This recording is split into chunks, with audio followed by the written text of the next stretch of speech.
आज की इस वीडियो में बात होने वाली है धर्मेंद्र हुड्डा की बयानबाजी की। धर्मेंद्र हुड्डा ने संत रामपाल जी महाराज जी के खिलाफ कई वीडियो बनाई, जिसमें उसने संत रामपाल जी महाराज जी पर कई गंभीर आरोप लगाए हैं। 10-15 लोग मरवा दिए रामपाल, जब तक बेरा नहीं लग गया। जो रैकेट चलाता होगा आप सब न बेरा होगा। जब वो आश्रम टूटा भीतर 200-250 लुगाई पाई थी, और बाथरूम में लेडीज आए, बाथरूम में और इसमें टॉयलेट में ये कैमरे लगवा रहे थे, सेक्स रैकेट चला रहे थे। अंदर एक कट्टा मंगलसूत्र का पाया था उस टाइम पर। देखो न्यूज सुनी थी, रामपाल के आश्रम में एक मंगलसूत्र का कट्टा। जब तू यार भगवान बना बैठा था, खुद नुका मेरा आगे जोड़ो, मैं भगवान हूँ, नुका मूर्ति पूजा न करो, अपनी वो डोडो मूर्ति बनवा रहा है। इतना ही नहीं, वीडियो में उसने संत रामपाल जी महाराज जी के आश्रम, उनके अनुयायियों, 2014 की घटनाओं और कई दूसरी बातों को लेकर ऐसे दावे किए हैं जिन्हें सुनकर ऐसा लगता है जैसे उसके पास हर बात के पक्के सबूत मौजूद हों। लेकिन सवाल ये है, क्या जो कुछ धर्मेंद्र हुड्डा वीडियो में कह रहा है वो सच है? इस वीडियो में हम उसी के लगाए हुए आरोपों को एक एक करके देखेंगे और जानेंगे कि उसने क्या कहा, उसके पीछे क्या सच्चाई है और असल रिकॉर्ड क्या कहता है। किसी के खिलाफ बोलना बहुत आसान है। कैमरा ऑन करो, आवाज ऊंची करो और फिर समझो कि सामने वाले की पूरी जिंदगी का फैसला हो गया।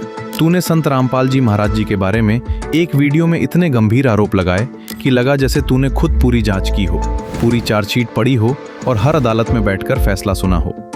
लेकिन जब बात रिकॉर्ड पर आती है तो कहानी इतनी सीधी नहीं निकलती। दावा नंबर 1, सारे केसेस में संत रामपाल जी महाराज जी दोषी हैं।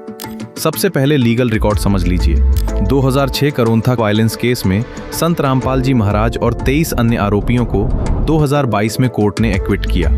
रिपोर्ट के मुताबिक प्रोसिक्यूशन का फायरिंग वाला आरोप ट्रायल में एविडेंस से साबित नहीं हुआ। तो अगर कोई 2006 के मामले को आज भी ऐसे पेश करे जैसे अदालत ने संत रामपाल जी महाराज को उस मामले में दोषी ठहरा दिया था, तो सवाल उठेगा, फैसला पढ़ा था या सिर्फ हेडलाइन पढ़ी थी? दावा नंबर 2, हाई कोर्ट ने घसीट कर लाने को कहा। हाई कोर्ट ने हरियाणा सरकार को बोला, भाई किसी हाल में भी इस कुत्ते को घसीटा के लेके आओ।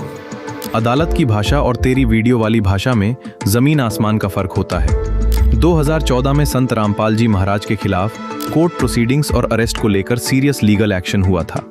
पुलिस ऑपरेशन हुआ, गिरफ्तारी हुई और बाद में उनके खिलाफ कई क्रिमिनल केसेस चले। लेकिन कोर्ट ऑर्डर का एग्जैक्ट वर्डिंग क्या था, ये बताने के लिए ऑर्डर दिखा। घसीट कर लाओ जैसी अपनी बनाई हुई भाषा को कोर्ट की ऑफिशियल लैंग्वेज बनाकर मत बेच। दावा नंबर 3, 10-15 लोग मरवा दिए।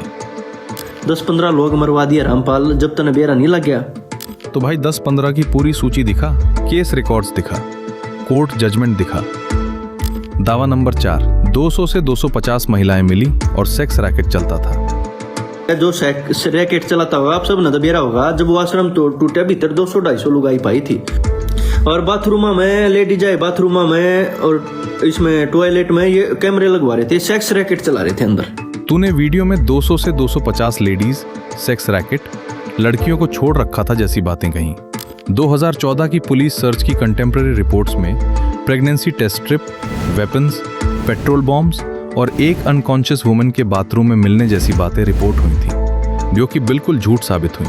प्रेगनेंसी टेस्ट स्ट्रिप मिलना, जो कि सरासर झूठ था, इससे सेक्स रैकेट साबित होना नहीं है। आश्रम में सिक्योरिटी के लिए सीसीटीवी लगाना, बाथरूम में स्पाई कैमरा होना नहीं है। महिलाओं की मौजूदगी से प्रोस्टिट्यूशन साबित होना नहीं है। यही बेसिक लॉजिक है। सबूत और अनुमान में फर्क होता है, और अगर तेरे पास कोर्ट प्रूवन एविडेंस है तो सामने रख। दावा नंबर 5, आर्य समाज वालों पर भी अटैक किया। पुलिस के ऊपर अटैक होया, आर्य समाजी जमीन का आश्रम में जलाया, उड़ा भी इन गोली चलाई। आर्य समाजी जो उसमें एक्सपायर हो गए थे। 2006 करोंथा क्लैश वास्तविक घटना थी, लेकिन इसी मामले में 2022 में संत रामपाल जी महाराज और 23 अन्य को एक्विट किया गया। सिर्फ घटना दिखाकर वर्डिक्ट छिपा देना आधा सच है, और आधा सच कई बार पूरे झूठ से ज्यादा मिसलीडिंग होता है। सवाल संत रामपाल जी महाराज से नहीं है, सवाल तेरे अपने दावों से है। सबूत कहाँ है? इस अभद्र भाषा को बंद कर और माफी मांग।